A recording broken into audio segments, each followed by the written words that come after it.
Excuse me if I offend you. Subtopic: a lesson from Jeremy Lin.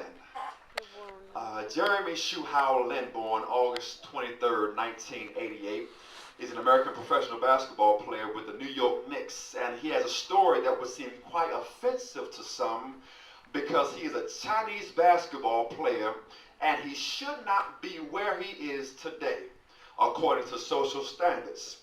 He never received an athletic scholarship off or coming out of high school, and he went into the NBA undrafted. In 2010, Lin graduated from Harvard University and reached a partially guaranteed contract deal the same year with his hometown Golden State Warriors. When Lin was going through the recruiting process to go to college, he sent his resume and DVD of highlights of his high school basketball career to all the Ivy League schools, such as the University of California, Berkeley, to UCLA, but no one wanted to take him as a ball player, and the only people that would take him was Harvard and Brown. But see, when we look at his college career, we see that as he played for Harvard, they set many school records. All right, they had 21 wins. 11 non-conference wins. They had 11 home road wins. Lin finished his career the first player in the history of Ivy League to score 1,450 points.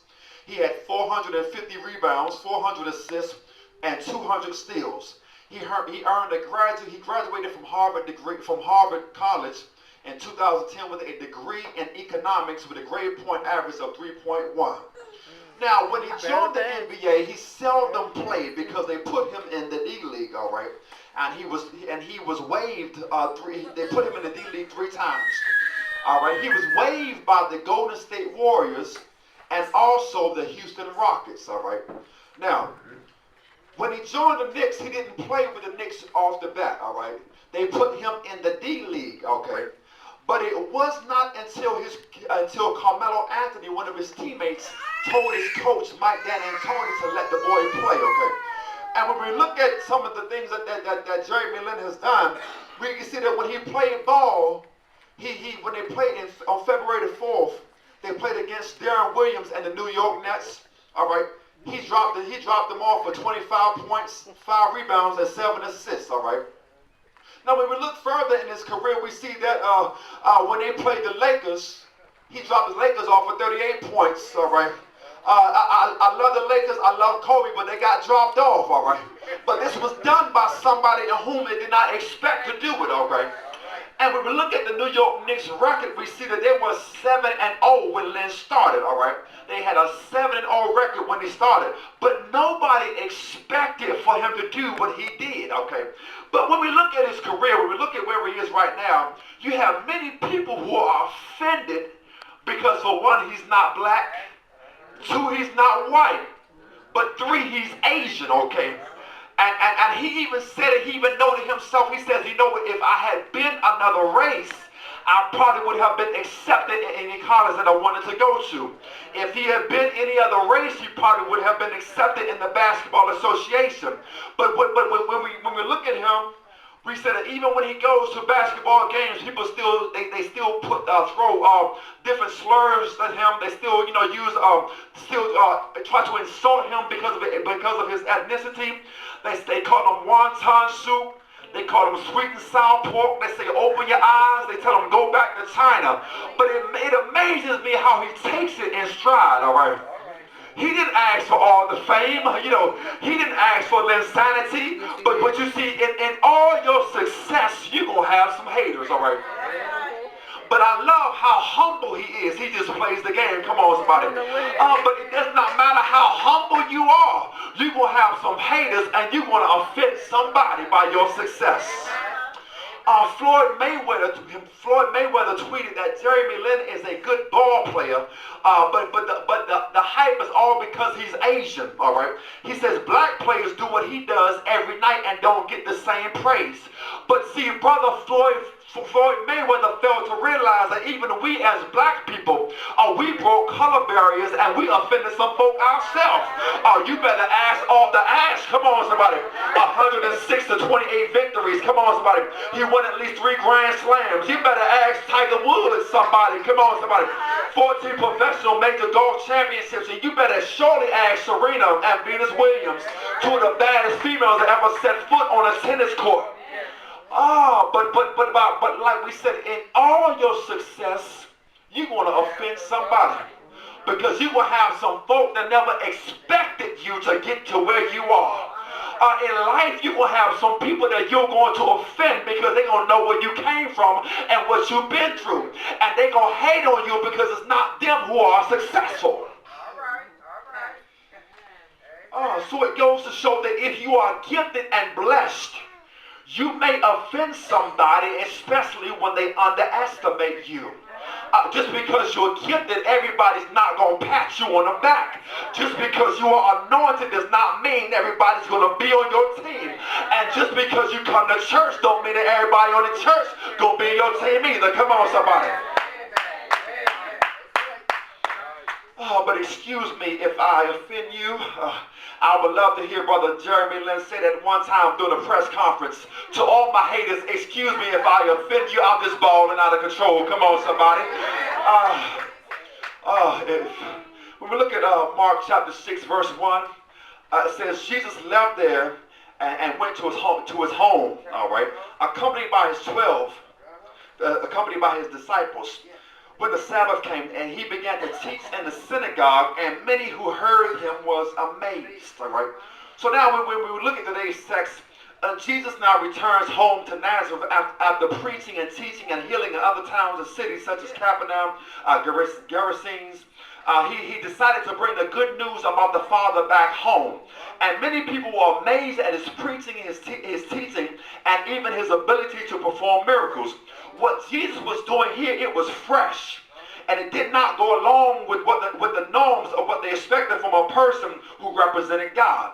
But here we're going to see that even some folk in your own home will not receive you and respect you and will be offended by you, okay? When we look at the verse 2, it says, they asked the question, where did this man get these things, they asked. What's this wisdom that he has that has been given him, that he even does miracles? So here, watch this. When we look at this scripture, this text right here, it says, it lets us know that the people were trying to figure Jesus out, okay? Because they did not understand how he was able to get all that he had, okay? You see, if the folk had really realized that he was God in the flesh, they would have never asked the question, all right? And if they really knew God, then they would have really known him. But you see, even today, folk will always try to figure you out, especially when it comes to material things, all right? How can he afford that car, all right? How can they afford that house? How much money does she make every year? Or how can they afford those clothes? Or how come he ended up marrying her? She came out the trailer park. Folk will always try to figure you out because they always trying to figure out how you got to where you are, all right? And even when it comes to the church, folk are always trying to figure church folk out. How come New Beginnings has never fallen apart? Even after the only deacon passed away last year. He was the co-founder of the church, but they still together. I don't understand. How come that pastor is so young? I'm sure they could have got another older pastor who is more experienced than pastor the church. They trying to figure you out. Come on, somebody. That's right. Always trying to figure you out because they're trying to get an angle on you. All right? They're trying to get an angle on you, just like they were trying to get an angle on Jesus because they could not understand where he got the knowledge and the wisdom that he had. They could not understand how he was able to perform the miracles that he was performing. They were trying to understand him, trying to get an angle on him because they were trying to figure him out. Now, verse 3 says, isn't this the carpenter? Okay. Isn't this Mary's son, the brother of James, Joseph, Judas, and Simon? Aren't his sisters here with us? And they took offense at him, all right? They took offense at him. Now, the first thought I want to leave with you is this. People think that just because they know your occupation, they know you. people think that just because they know your occupation, they know you. Now I want to raise up the first clause in verse 3. It says, isn't this the carpenter? Okay. So here, they were only limiting Jesus to being just a carpenter, okay? I know some folk, they limit, even our men today is only being a janitor, okay? You are only a hall sweeper or a floor buffer, but there's more to a person than their job, okay? You see, people, they were just focusing on the fact that he was a carpenter, and they didn't realize that he was really good with his hands. We're going to talk about that a little later. They failed to realize that his job as a carpenter was only his means to make money, okay? And we can say that just because I'm on my job doesn't mean that I enjoy what I'm doing. So please don't connect me with my job, all right? You see, I can say this, your job is not who you are. It's only what you do, okay? Your job is only one aspect of what you do and maybe who you are, all right? Because I can say, me as a pastor, I worked as a mechanic for 3.5 years. It wasn't too crazy about my job, but it was only one of the things that I've done, all right? I like to play basketball. I like to watch movies, but those are only one aspect of who I am. But see, what happens is a lot of times folk get caught up in only one aspect of who you are, right? Folks think, just because you're a pastor, that's all you do. No, I love my wife, I enjoy spending time with the family, I enjoy sightseeing. I enjoy looking at, visiting old people. That's what so being a pastor is only one aspect of me. There are multiple aspects of who I am, all right? But see, they didn't realize this about God, about Jesus. They didn't realize that he was more than a carpenter. You see, what happens is when folk know where you work, they limit you to your job, okay? So if folk hear that you work at Hardee's, they limit you to only being an employee at Hardee's, okay? So if folk know you work at McDonald's, they only limit you to only being a McDonald's worker. So if folk know you work at Walmart as a door greeter, they only limit you as being a door greeter at Walmart. But they fail to realize there's more to you than meets the eye. You see, had they been following Jesus' resume prior to this point, they would have understood it in Mark 5, he healed the woman with an issue of blood, all right? They would have understood in Mark 5 that he healed a demon-possessed man and sent the spirits into the herd of swine. Had they been following his resume, they would have understood that he even calmed the raging sea. Had they saw his resume, they would have understood that he healed a paralyzed man when his friends let him down to the roof. Had they viewed his resume, they would have understood that he healed a leper. Had they understood his resume, they would have seen that he healed Peter's mother-in-law who had a fever. So he was more to him than just being a carpenter. Come on, somebody. Amen. And you see, I believe they missed the whole point, all right? See, carpenters have to be good with their hands, all right? They have to be good with their hands. So if you look at Jesus from a spiritual aspect or from a spiritual standpoint as being good with his hands, we can say that it's evident that he's good with his hands, especially when he touches you and heals your body, all right? We can say it's evident that Jesus is good with his hands, especially when he restores your family and relationships and your friendships, because when he puts his hand on a situation, it can turn the whole situation around. So he must be a good carpenter spiritually and materialistically because he's great with his hands. But they still limited him to only being just a mere carpenter. They failed to realize that just because they knew his occupation, they didn't really know who he was. Now when we look at the next part of that same verse, it says, isn't this Mary's son, the brother of James, Joseph, Judas, and Simon? Aren't his sisters here with us? The second thought I want to leave with you is this. People think that just because they know your family, they know you. Folk think that just because they know your family, they know you, all right? See, they thought they had become real familiar with him, all right? So the awe factor about Jesus was not even there, right? They no longer stood in awe of who he was. They no longer gave him the respect that he deserved. You see, it's an old saying that says familiarity breeds contempt, all right? So if you know someone very well or experience something they do a lot, you will stop respecting them. So because they experienced Jesus a lot, they stopped respecting him, all right? And so just because they knew his family, they thought that they knew him. Now see, watch this. Too many times our success, all right, or what we are able to do is based on what our family or our brothers and sisters have done, all right? But see, I would like to say this, what my mother has done, that's for her, all right? What my daddy has done, that's for him. What my brothers or sisters have done, that's for them. But what God has for me, that's for me. Come on, somebody. See, in all of us, we have our own personality in God, all right? We have our own distinct personality in God. So when God made my mother and my father, he made them, all right? But when God made me, he broke the mold. Come on, somebody. So we are our own people. Come on in the house, somebody. But just because you know my family don't mean you know me. Just because my father was a drug dealer or pimp don't mean you know me, all right? Just because my mother was hooked on drugs, it don't mean you know me, all right? Just because my sister dancing on a pole don't mean you know me. Come on, somebody. That's what they do. It's not what I do. Come on, somebody. But they thought that they knew him all because they knew his family, okay? All because they knew his family, all right? Now, the third and most exciting point I thought I want to leave with you is this. It says that, and they took offense at him, all right? And they took offense at him. Now,